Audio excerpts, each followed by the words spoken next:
Bonjour, aujourd'hui sujet et objet, les deux rôles d'une vie.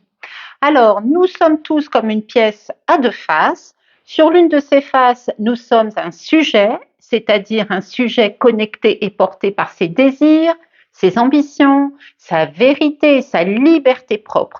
Un sujet qui est le seul à éventuellement pouvoir exprimer son authenticité profonde et rendre compte de sa nature la plus intime qui soit. Sur l'autre face de cette pièce, nous sommes un objet. Alors attention en psychologie, le statut d'objet n'est pas forcément synonyme de maltraitance ou de chosification, c'est juste le moyen de parler du sujet lorsqu'il s'inscrit dans une relation. On dit alors que le sujet est l'objet face à l'autre. Donc, à côté de notre statut de sujet, nous sommes aussi un objet en lien avec l'autre, c'est-à-dire un objet pris dans un besoin relationnel, car voyez-vous, l'être humain est un animal social qui s'inscrit dans les relations à cause ou au nom de son besoin d'amour, besoin d'être aimé dans toutes ses déclinaisons possibles, besoin d'être reconnu, d'être validé, besoin d'avoir une place parmi les autres êtres humains, etc.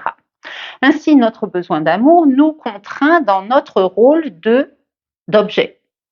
Vous le comprenez, ces deux faces de la pièce de ce que nous sommes peuvent entrer en tension l'une vis-à-vis de l'autre et nous amener à un certain déséquilibre ou un simple inconfort, surtout si nous ne parvenons pas à maintenir un équilibre suffisant entre ces deux pôles.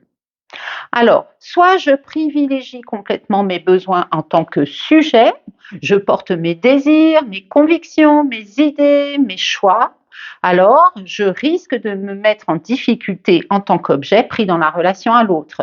C'est-à-dire qu'il est possible que je devienne un objet décevant aux yeux de l'autre si je donne priorité à mes besoins de sujet. Or, mon besoin d'être aimé et d'être sécurisé quant à ma place auprès de l'autre peut m'amener à ne pas oser conflictualiser la relation.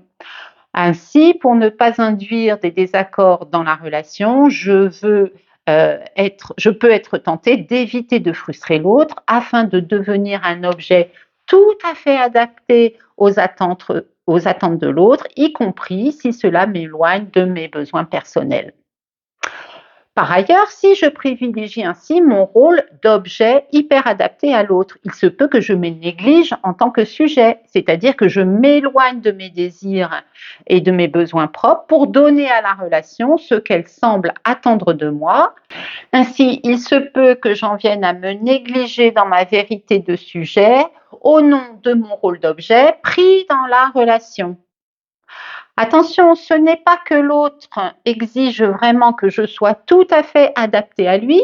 En tout cas, dans les relations normales et saines, eh bien, c'est plutôt ma peur de le décevoir, ma peur de perdre son amour qui me fait me conformer plus que nécessaire à ce que je crois attendu de moi.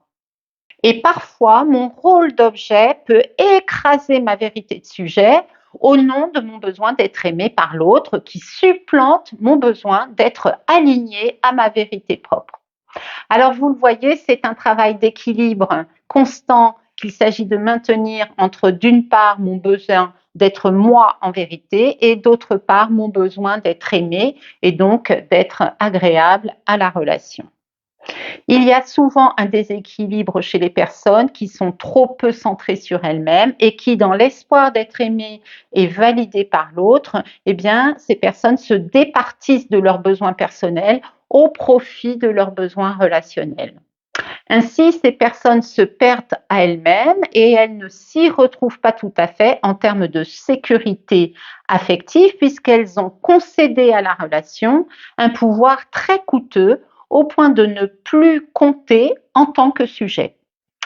Il est plus rare de se situer dans un excès inverse, c'est-à-dire d'un côté d'un déséquilibre qui porterait à donner toute attention aux besoins subjectifs en négligeant tout à fait les besoins relationnels. Mais cette configuration psychologique existe bien et on la retrouve évidemment chez les personnalités narcissiques. Je ne parle pas ici des pervers narcissiques qui ont besoin de la relation pour exercer leur emprise perverse. Mais chez les narcissiques, eh bien, ces personnalités se suffisent à elles-mêmes et elles se fichent pas mal de déplaire à l'autre. Ces personnalités narcissiques n'ont pas besoin d'être aimées par l'autre, elles s'auto-aiment suffisamment et elles ne ressentent pas le besoin de composer pour devenir un objet aimable.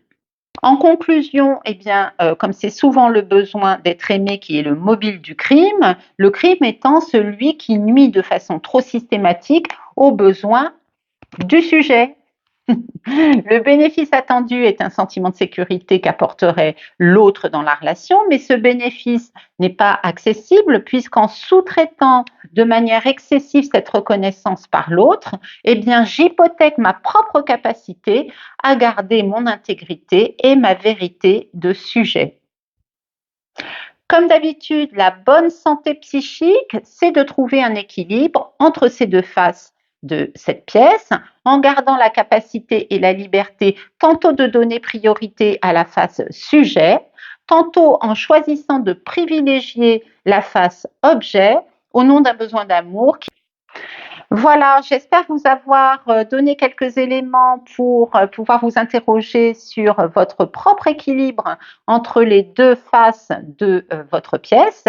Ainsi, vous aurez de quoi vous interroger sur la tension qui peut exister à l'intérieur de vous entre votre vérité de sujet et votre besoin d'être pris et reconnu dans une relation par laquelle vous allez vous sentir en sécurité.